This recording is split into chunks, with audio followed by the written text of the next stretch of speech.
More formally sealed documents have now been released. 943 pages in all. Transcripts of these documents have references to several of the very high-profile people that we know.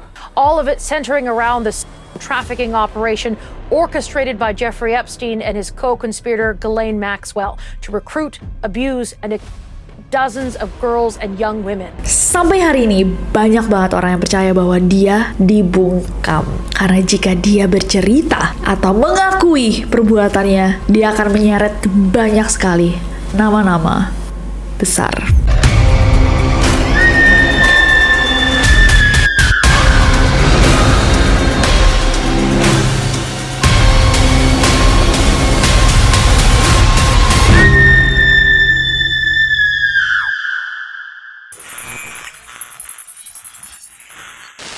Hey guys, it's Nessie and welcome back to Neror. Kalau kalian belum subscribe ke channel ini, jangan lupa klik tombol subscribe-nya, terutama untuk kalian yang suka misteri dan pembahasan true crimes. Kasus kali ini adalah kasusnya Jeffrey Epstein. Bagaimana salah satu orang terkaya di dunia yang memiliki pulau pribadi menggunakan pulau itu untuk melakukan hal-hal biadab, melakukan hal-hal iblis dengan orang-orang di bawah umur dan menawarkannya kepada klien-klien yang merupakan orang-orang paling elit, kaya, terkenal, dan menjadikan kasus ini salah satu kasus tergila di dunia. Kasus yang melahirkan banyak sekali teori konspirasi berhubungan sama beberapa yang bahkan kita nggak bisa bahas di sini. Dan pertanyaan terbesar adalah mengapa setelah mengatakan bahwa dia akan bersaksi di pengadilan, Jeffrey Epstein memutuskan untuk mengakhiri hidupnya sendiri di dalam sel penjara. Apakah benar dia mengakhiri hidupnya atau diakhiri? Malam ini kita akan membahas kasus gila Jeffrey Epstein. So without any further ado,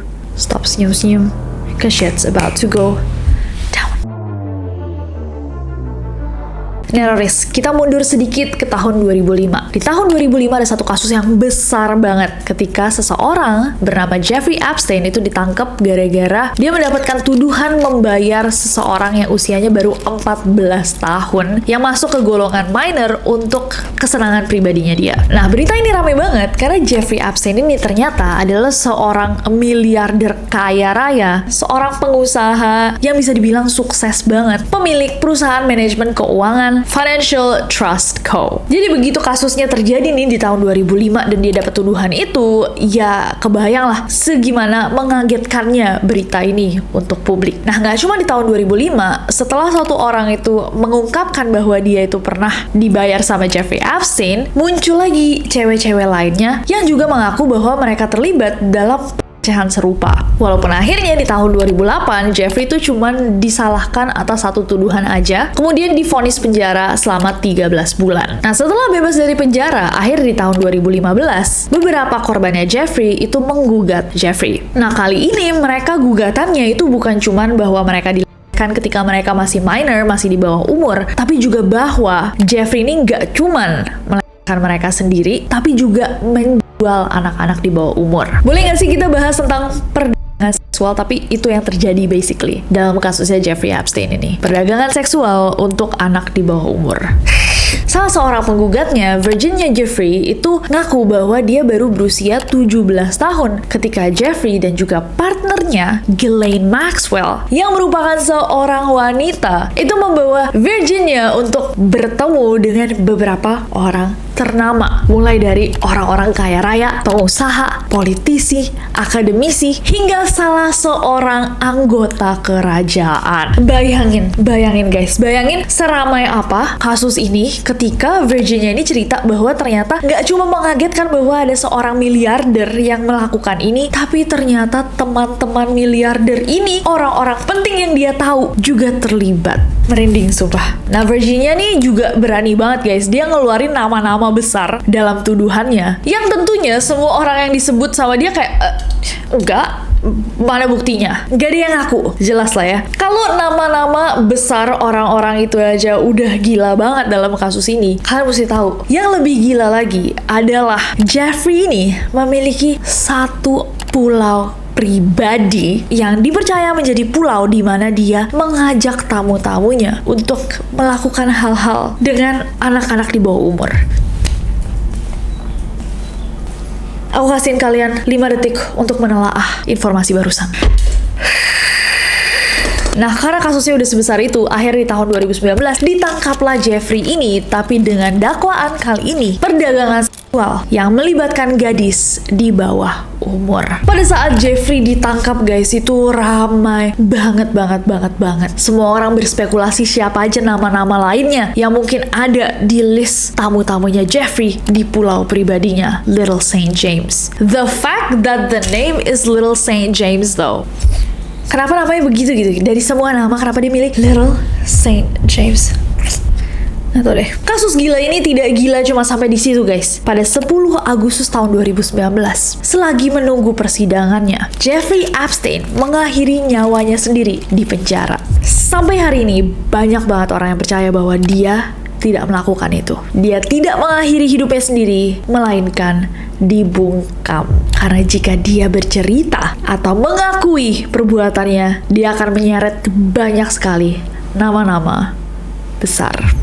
Tadi kita sempat bahas tentang Ghislaine Maxwell. Ghislaine Maxwell ini juga sangat-sangat dia jadi kayak simbol yang mengonfirmasi bahwa seorang perempuan juga bisa jadi predator. Dia adalah mantan pacarnya Jeffrey yang membantu Jeffrey melangsungkan aksi biadabnya. Biadab! Aku gak akan mengoreksi itu, karena itu benar-benar biadab. Ghislaine ini gak miskin loh, dia juga kaya raya luar biasa gitu. Kalau gak salah malah dia anaknya orang penting gak sih, si Ghislaine ini? Jujur li, biadab is the right word, karena dia adalah orang yang merekrut korban-korbannya Jeffrey. Dan akhirnya dia juga divonis hukuman penjara 20 tahun, walaupun dia sebelumnya sempat melarikan diri gitu sebelum ditangkap. Nah, pada tahun 2019, dokumen pengadilan kasusnya Jeffrey Epstein dengan jumlah sekitar 2.000 halaman itu udah dipublikasikan. Baru 3 Januari kemarin, Kejaksaan kembali mempublikasikan dokumen lainnya kurang lebih tebelnya tuh 1.000 halaman. Dokumen ya ini guys cuma 40 dari 250 dokumen yang terkait kasusnya Jeffrey Epstein. Sebagian besarnya adalah tuntutannya Virginia Giuffre terhadap Ghislaine di tahun 2015. Ya jadi dalamnya tuh kayak kesaksiannya Virginia, dan dia pernah dengar nama siapa aja, atau dia pernah ngelihat siapa aja, ketemu siapa aja yang merupakan tamu-tamu pentingnya Jeffrey Epstein. Tapi selain itu, sekitar 200 nama disebutkan dalam dokumen ini. Mulai dari orang-orang yang menggugat Jeffrey Epstein, anggota stafnya yang akhirnya menceritakan kisahnya Jeffrey Epstein ke surat kabar, orang-orang yang jadi saksi di persidangan Ghislaine, dan semua orang deh yang terkait dalam kasusnya Jeffrey Epstein ini. Tapi yang paling menarik perhatian adalah nama-nama orang yang sempat dekat sama Jeffrey Epstein, bahkan dikatakan sebagai klien-kliennya. Nah, kita akan bahas nama-nama orang-orang yang katanya terlibat. Yang pertama ada Prince Andrew. Satu nama yang berkali-kali nih muncul dalam dokumen ini adalah The Duke of York. Prince Andrew, adiknya Raja Charles III, yang namanya disebutkan lebih dari 70 kali. Damn. Jadi dikatakan bahwa Prince Andrew ini pernah memaksa seseorang di bawah umur untuk berhubungan sama dia. Dan dia melakukannya di 3 tempat berbeda. Di apartemennya Ghislaine di London, di New York, dan juga di pulau pribadinya Jeffrey Epstein. Nah, semua kegiatannya Prince Andrew ini difasilitasi sama si Ghislaine dan Jeffrey, terutama oleh Ghislaine yang berperan sebagai madam bagi Jeffrey Epstein. What the hell? Jadi tuh versi Inggrisnya mami gitu ya. Iya, madam mami ya. Aduh, ngeri. Ghislaine ini guys juga mempekerjakan beberapa perempuan muda lainnya kayak Johanna Sjoberg yang juga memberikan pengakuan bahwa di tahun 2001 di apartemennya Jeffrey Epstein di Manhattan, dia tuh bareng-bareng sama Virginia, Jeffrey, Ghislaine, Prince Andrew. Bahkan mereka sempat foto gitu. Ada juga boneka yang mirip sama Prince Andrew, which was really weird. Dan saat mereka pose gitu untuk foto, Virginia itu duduk di sebelahnya Prince Andrew di sofa. Mereka meletakkan boneka yang mirip sama Prince Andrew di pangkuannya Virginia. Sementara Johanna itu duduk di pangkuannya Prince Andrew. Anehnya, konsep fotonya sedikit bizarre guys. Jadi kayak tangannya si boneka ada di dadanya Virginia, tangannya Prince Andrew ada di dadanya Johanna. Tentunya Prince Andrew kayak, no, saya tidak pernah melakukan hal seperti itu. Buckingham Palace juga mengatakan bahwa tuduhan Virginia itu sama sekali tidak benar. Dan Prince Andrew bilang, saya aja nggak kenal sama Virginia, ketemu aja nggak pernah. Tapi ternyata ada fotonya Prince Andrew bersama Virginia. Jadi gimana tuh? Di tahun 2022, Prince Andrew juga menyelesaikan gugatan yang diajukan sama Virginia itu. Dia bilang dia tidak mengaku bersalah, tapi dia menyesal kalau dia pernah temenan sama Jeffrey Epstein. Selain itu, di dalam dokumen yang dipublikasikan itu, Ghislaine itu mengklaim bahwa Virginia mengarang kasus yang melibatkan Prince Andrew. Dia menuduh Virginia membuat kasus tersebut dengan bantuan seorang jurnalis bernama Sharon Churcher, dan bahwa dokumen yang ditulis sama Virginia itu dikarang, basically kayak sesuatu yang dibuat-buat. Terus kenapa ada fotonya? Tapi mereka nggak pernah menjelaskan fotonya. Next ada Bill Clinton. Nah, Virginia itu mengaku bahwa dia tuh sempat ketemu sama mantan Presiden Amerika Serikat Bill Clinton di Little St. James, pulaunya Jeffrey Epstein. Nah, Virginia itu nggak menuduh bahwa Bill Clinton itu juga melakukan hal yang sama Jeffrey Epstein, tapi tim hukumnya itu berulang kali mendesak agar Bill Clinton itu dipanggil juga ke persidangan untuk memberikan kesaksian tentang hubungannya dia sama Jeffrey Epstein. Nah, selain itu si Johanna juga sempat ditanya di persidangan tentang persahabatannya Jeffrey sama Bill Clinton, dan Johanna itu mengaku bahwa Jeffrey Epstein pernah mengatakan bahwa Bill Clinton, si mantan presiden Amerika Serikat ini, dalam kata-katanya, to quote, likes them young, referring to girls. Suka yang muda-muda kalau ngomongin cewek gitu. Tapi kayak kalau muda tuh di sini bisa dibilang kayak umur 20-an juga masih muda gitu. Tapi kayak young, muda banget gitu.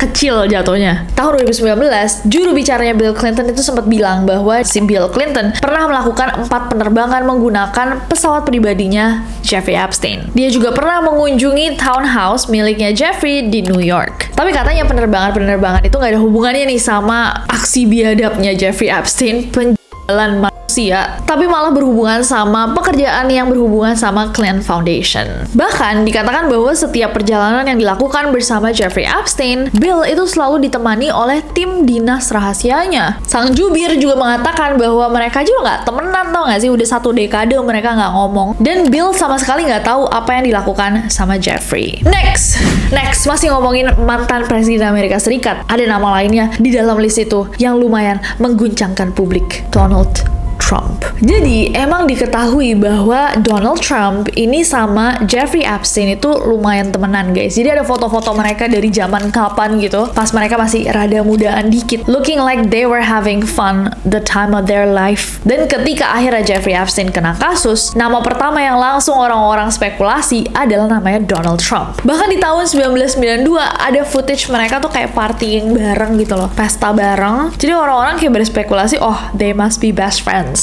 However, Donald Trump itu mengaku bahwa dia tuh sebenarnya nggak sedekat itu sama Jeffrey Epstein. Bahkan ketika namanya akhirnya terseret-seret nih dalam pengakuannya Virginia, dia dengan keras membantah semua tuduhan dan mengatakan dia udah lama banget lost contact sama Jeffrey Epstein. Next ada Stephen Hawking. Ini salah satu nama yang bikin kayak, salah satu dokumen yang akhirnya dibuka untuk publik adalah satu email nih dari Jeffrey Epstein ke Ghislaine di tahun 2015. Di dalam email yang penuh dengan typo ini, Jeffrey tuh mengatakan bahwa Ghislaine itu harus memberikan reward kepada teman, kenalan, atau anggota keluarga Virginia yang sudah membantu membuktikan kalau tuduhan Virginia itu salah. Dia juga menyebutkan bahwa yang terkuat itu adalah makan malam Clinton, dan versi barunya adalah di Virgin Island, di mana Stephen Hawking itu berpartisipasi dalam pesta beep di bawah umur.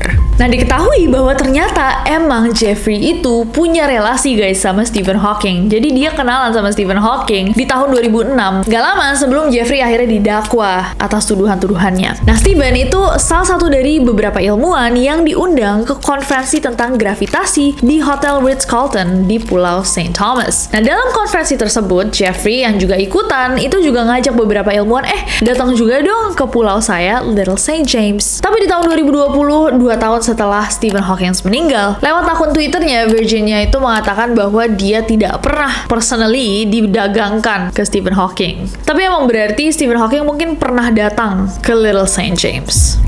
Next ada nama-nama artis-artis Hollywood. Beberapa nama yang akhirnya terseret juga dalam kasusnya Jeffrey Epstein ini adalah beberapa nama besar banget di Hollywood. Dan nama-nama ini terseret di dalam dokumen yang baru aja dirilis kemarin. Mungkin inilah kenapa ramai banget di media sosial setelah dokumennya rilis. Di dalamnya terdapat nama seperti Leonardo DiCaprio, Kate Blanchett, Bruce Willis. Tapi dalam berkas barang bukti, ketika ditanyakan nih si Johanna, emang kamu beneran pernah ketemu sama Leonardo DiCaprio, Kate Blanchett, dan lain-lain itu? Karena laporan persnya mengatakan bahwa Anda pernah ketemu nih sama orang-orang ini. Johanna mengatakan, enggak, saya nggak ketemu sama Leonardo DiCaprio atau Kate Blanchett. Tapi kalau misalkan saya lagi mijet Jeffrey Epstein, dia tuh sering sambil teleponan gitu. Dan abis itu dia bakal bilang kayak, oh itu barusan Leonardo DiCaprio, Kate Blanchett, atau Bruce Willis. Hal semacam itu.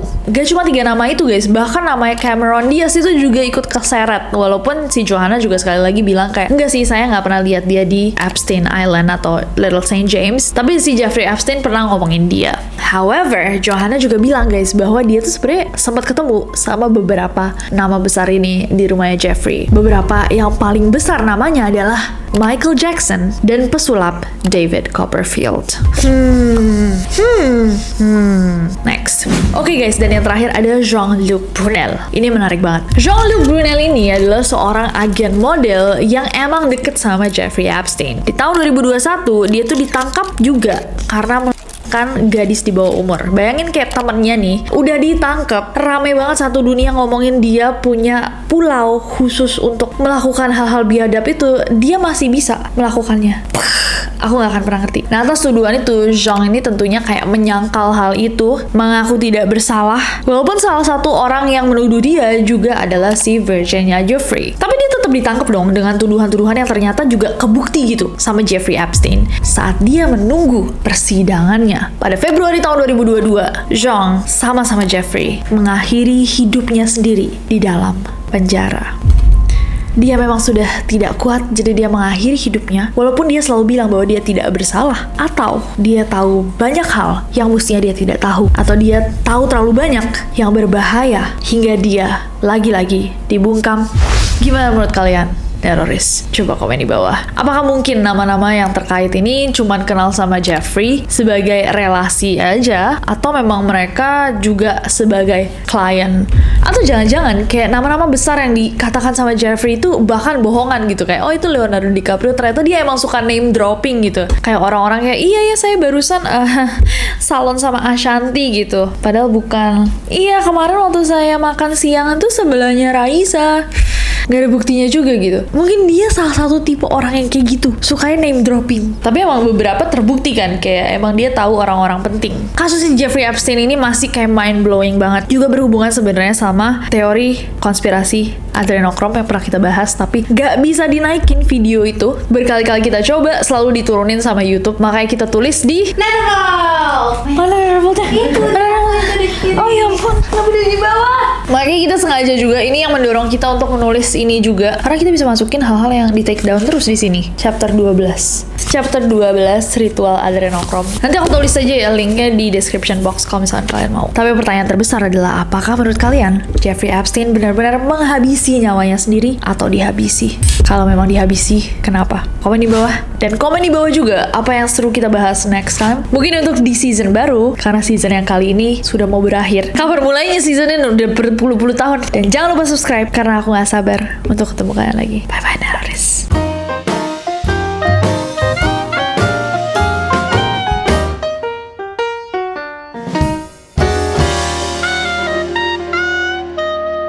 Segimana menghakikat. Nah, salah satu penggugat, Virginia Giuffre, bukannya bacanya Ghislaine. Gak tau deh, Ghislaine Jehan.